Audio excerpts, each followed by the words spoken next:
Bom dia, meu nome é Paula, eu sou professora da EBD da classe Master.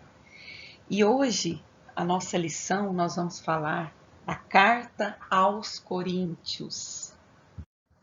A nossa lição é a lição 16, Advertências e Boa Consciência. Nosso texto básico está lá em 1 Coríntios 10, do 1 ao 11. Versículo-chave, 1 Coríntios 10, 31. Portanto, quer comais, quer bebais, ou façais outra coisa qualquer, fazei tudo para a glória de Deus. Quais seriam, os objetivos dessa nossa lição?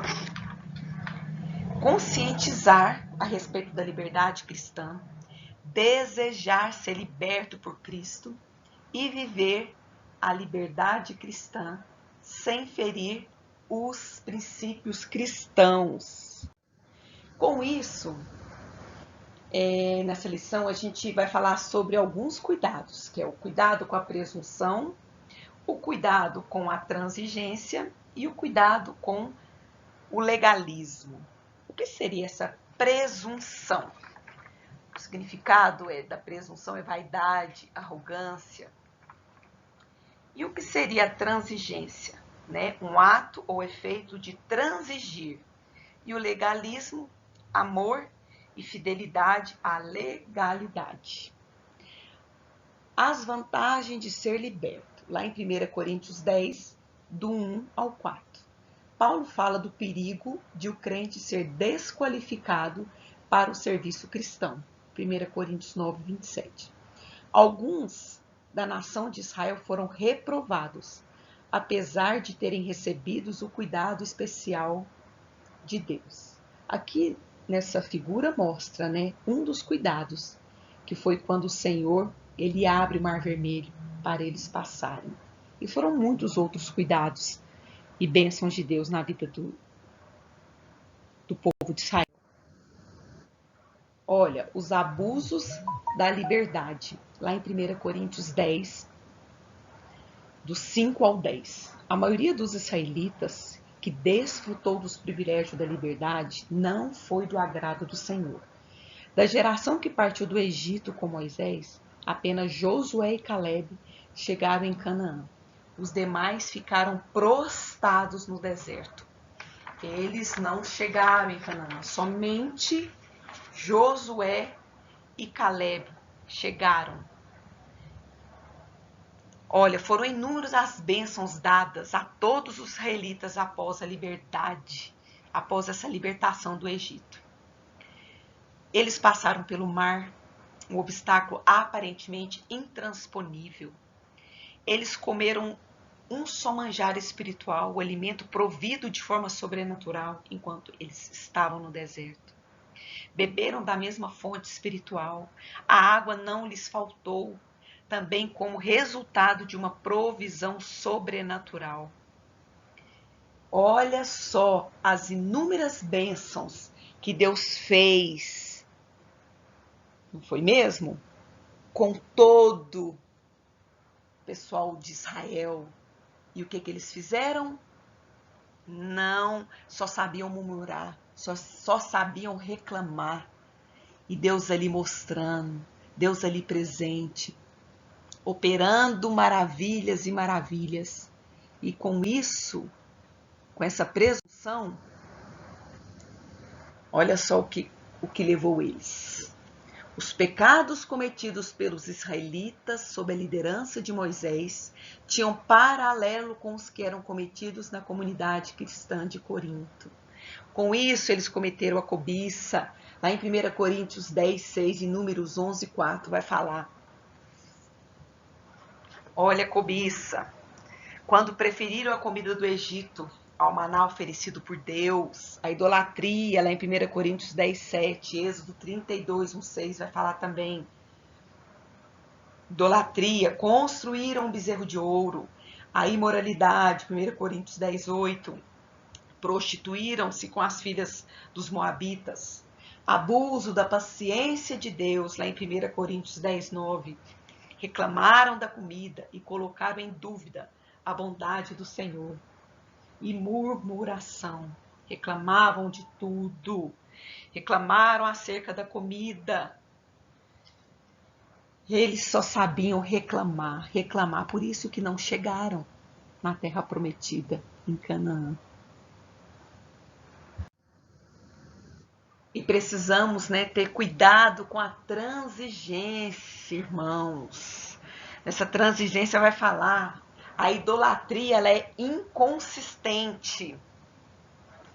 Por que essa idolatria é inconsistente? Vamos lá. É preciso que os crentes evitem ter uma atitude descuidada e leviana para com a idolatria. Assim, sacrificar a um ídolo é entrar em comunhão com ele e com seus demais adoradores. Olha isso, irmãos. A idolatria é demoníaca? O que você acha? Não tem dúvida, né?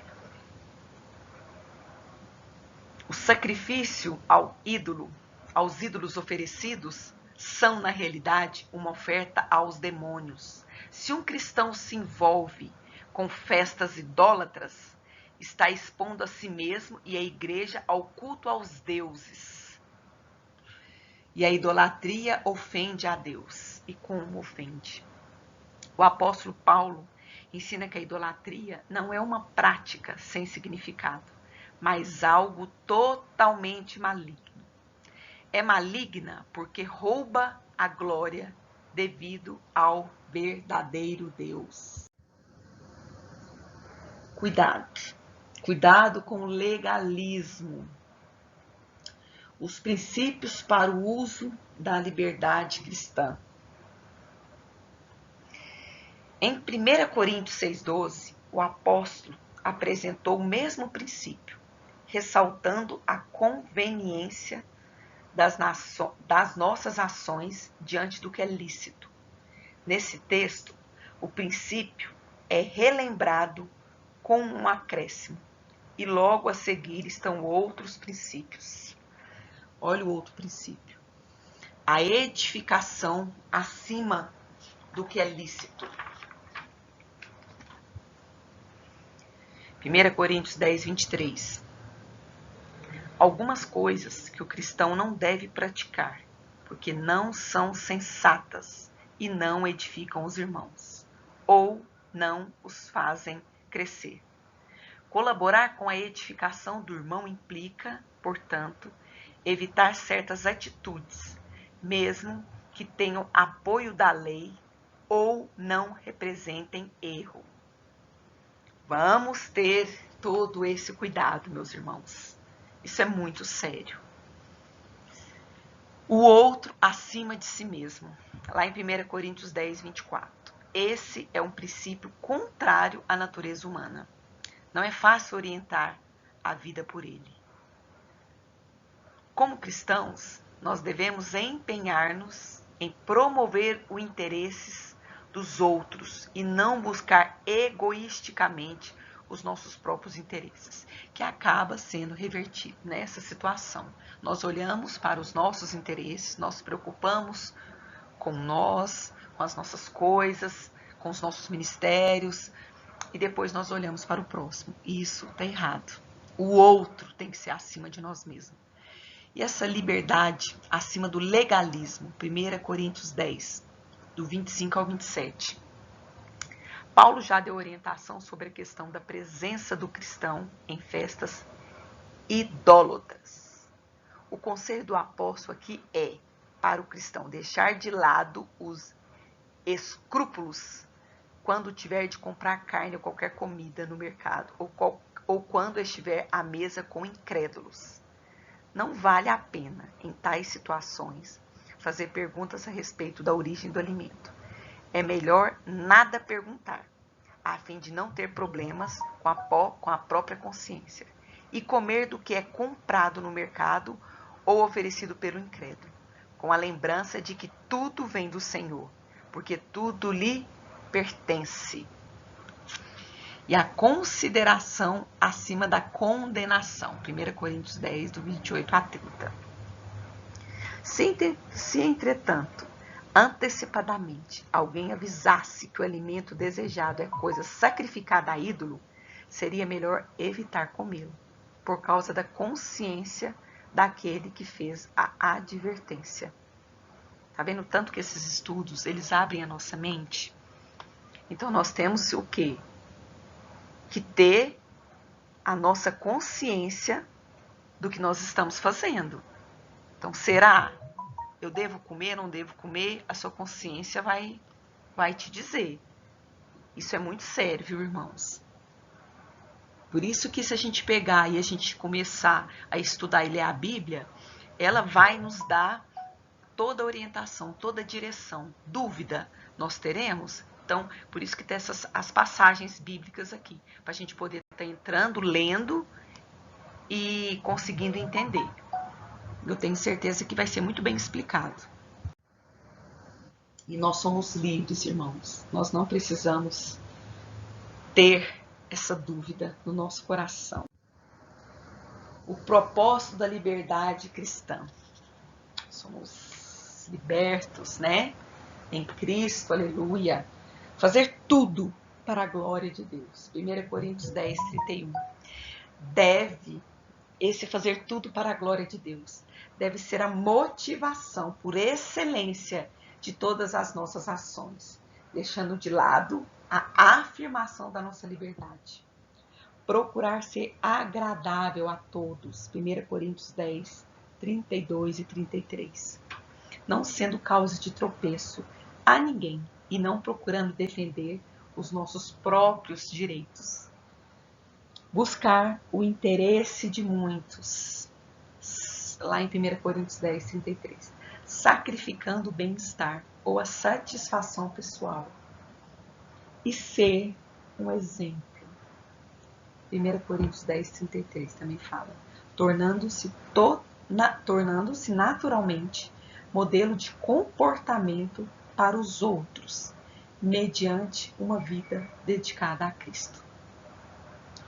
Para nós termos, sim, essa liberdade cristã, nós temos que fazer tudo, sim, para a glória de Deus. Nós precisamos ser agradável a todos. Será que nós estamos agradando o nosso próximo, nosso irmão? Ou a gente tem aquele pensamento assim, não, estou preocupado, não. O irmãozinho está virando a cara, não sei o que eu fiz com ele, deixa isso para lá. Não fiz nada, beleza. E a gente passa a ser uma pessoa estranha, né? Porque se eu amo meu irmão, se eu estou preocupado, ele está indiferente, eu quero ir lá. Eu quero falar o que foi. Eu quero ser agradável. Eu quero ser amigo. Eu quero passar esse amor. Buscar o interesse de muitos. Vamos deixar o nosso interesse de lado. Vamos se preocupar com o próximo. Vamos ajudar o próximo. Vamos estender a mão ao próximo. Às vezes nós estamos preocupando tanto com os nossos próprios interesses que a gente deixa de observar o quanto o nosso irmãozinho está precisando, né, de uma oração, de um ombro amigo, de uma ajuda. Isso é muito sério. E ser exemplo. Será que nós estamos sendo exemplo? Para começar, dentro da nossa casa. Como que os nossos filhos têm visto nós como pais? Como os nossos pais têm visto nós como filhos? E não adianta a gente ir para a igreja, né? Como muitos falam, kit crente, com a Bíblia, tô ali, eu louvo, eu adoro, eu sou a Paula abençoada, a irmãzinha abençoada. Se na minha casa, minhas filhas, meu esposo não estão vendo, né, essa Paula que está representando ali na igreja. Então vamos ser exemplo, irmãos, a começar dentro da nossa casa. E para concluir, quando somos responsáveis no uso da liberdade cristã, somos ao mesmo tempo imitadores de Cristo, o supremo exemplo de alguém que colocou de lado seus direitos em favor dos outros. É por essa razão que o apóstolo Paulo convoca os cristãos a serem seus imitadores, como ele imitou a Cristo. Lá em 1 Coríntios 11, 1. Essa imagem retrata muito bem a nossa liberdade. Isto é, liberdade cristã. Livrar-se de si mesmo para glorificar a Deus, tornando-se semelhante a Cristo. Então nós somos livres. Que possamos, né, livrar-nos de nós mesmos para glorificar ao nosso Pai. Que Deus te abençoe. Espero que esse estudo tenha falado ao seu coração e que possamos colocar em prática, né, tudo que nós temos aprendido. Então tenha um domingo abençoado. Que Deus esteja abençoando você, sua casa e toda a sua família. Em nome de Jesus.